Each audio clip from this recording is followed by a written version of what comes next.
और ख़वातीन और हज़रात, आपको बताते चलें कि सिंध समेत पाकिस्तान के दीगर सूबों में और ख़ास तौर पर बड़े शहरों के अंदर दुकानदारों और ताजिर बरादरों के हवाले से यहाँ पर अहम अपडेट सामने आई है। ताजिर हज़रात के ऊपर नया टैक्स आयद किया जा रहा है।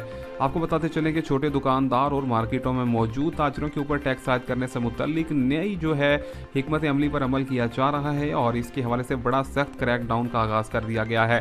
हुकूमत पाकिस्तान ने IMF के मुआहदे के मुताबिक पाकिस्तान में छोटी दुकानों से लेकर अब छोटे रिटेलर्स हों या फिर कारोबारी हजरात हों, ऐसे मार्केटों में जो टैक्स अदाई नहीं करते हैं उनकी 1 अप्रैल से मुकम्मल तौर पर नई यहाँ पर जो है छांटी का आगाज़ कर दिया गया है और उनको टैक्स की अदायगी करनी होगी। छोटी दुकानदारों को सालाना 1200 रुपये कम से कम टैक्स अदा करना होगा और इनको हर महीने टैक्स की अदायगी करनी होगी। आपको बताते चलें कि टैक्स ना अदा करने वाले तमाम तर दुकानदारों की दुकानें बंद करवा दी जाएंगी, ये कहा गया है हुकूमत पाकिस्तान की जानिब से।